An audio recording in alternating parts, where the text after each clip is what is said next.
আগে কাঁচরাপাড়ার বেশ খানিকটা অঞ্চল নদিয়া জেলার মধ্যে ছিল। ভারত বিভাগের আগে বৃহত্তর নদিয়ার অংশ ছিল কাঁচরাপাড়া, তারই অংশ কুলিয়া। কুলিয়াকে নিয়ে প্রচলিত আছে নানা কথা।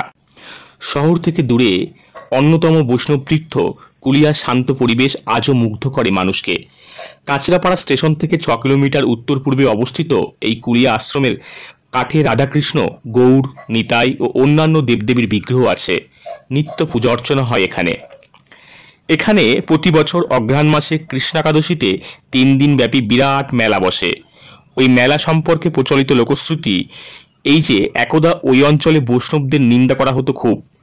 চৈতন্যদেবের কানে সেই কথা গেলে তিনি স্বয়ং আসেন এবং তার সংস্পর্শে এসে নিন্দুকরা নিজেদের ভুল বুঝতে পারে, ক্ষমাপ্রার্থী হন। তিনি তাদের অপরাধ ক্ষমা করে দেন, নিন্দুকরাও কৃষ্ণপ্রেমী হয়ে ওঠে। এখানে শ্রী চৈতন্যদেবের আগমনকে স্মরণীয় করে রাখার জন্য পরবর্তীকালে একটি মেলা প্রচলন হয়। মেলাটি বহু পুরানো, হাজার হাজার লোকের ভিড় হয় ওই মেলায়। ওই মেলা ছাড়া দোল, রাস প্রভৃতি অনুষ্ঠান হয়ে থাকে এখানে প্রতি বছর। কুলিয়ায় একটি শিউলি গাছ আছে, লোকে তাকে বলে বাঞ্ছা কল্পতরু। ওই গাছের নিচে ভক্তরা অপরাধ ভঞ্জনের প্রতীক অনুষ্ঠান পালন করে থাকে। প্রচলিত লোকশ্রুতি অনুসারে জানা যায়, বহু পূর্বে এখানে এক উদাসীন বৈষ্ণব বাস করছিলেন। তিনি নিতাই, চৈতন্য ও অন্যান্য বিগ্রহ স্থাপন করে পূজা অর্চনা করতেন। পরে খড়দহের এই গোস্বামী এখানে এসে যোগ দেন তার সঙ্গে, এবং ওই উদাসীন বৈষ্ণবের মৃত্যু হলে ওই গোস্বামী পূজা অর্চনা চালাতেন।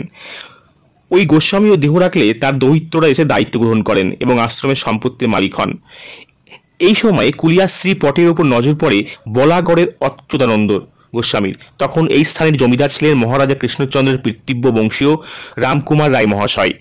রামকুমারের তৃতীয় পুত্র মাধবচাঁদ রায়ের সঙ্গে ওই অচ্যুতানন্দ গোস্বামীর সদ্ভাব ও বন্ধুত্ব ছিল। বন্ধুত্বের জন্য মাধবচাঁদ তার লাঠিয়াল দিয়ে কুলিয়ার পাট থেকে খড়দহের গোস্বামীদের সরিয়ে বলাগড়ের ওই বন্ধুর হাতে তুলে দেন কুলিয়ার পাট। শোনা যায় এই বছর থেকেই নাকি কুলিয়ার পাঠে শ্রীবৃদ্ধি হতে থাকে এবং দেশের নানা প্রান্তে ছড়িয়ে পড়ে কুলিয়ার নাম। এই কাহিনীর মধ্যে ঐতিহাসিক সত্যতা আছে বলে মনে করেন অনেকে। এছাড়া চৈতন্যদেবের এই বৈষ্ণব তীর্থ কুলিয়ায় আসার কাহিনীও অনেকে সত্য বলে মনে করেন। চৈতন্যদেব নীলাচল থেকে কটকে এসে প্রতাপ রুদ্রকে দর্শন দানে ধন্য করে এবং গৌড়ের দিকে যাত্রা করে। সেই সময় তিনি আসেন খড়দহের নিকটবর্তী পানিহাটিতে এবং সেখান থেকে হালিশহর ও কাঁচরাপাড়া অতিবাহিত করে বেশ কিছুদিন শিবানন্দ ও বাসুদেব ভবনে। ওই সময়ে তিনি কাঁচরাপাড়ার কাছে এই কুলিয়ার পাঠে এসেছিলেন বলে অনেকে মনে করেন। বৈষ্ণব তীর্থ কুলিয়া এক পরম শান্ত ও রমণীয় স্থান।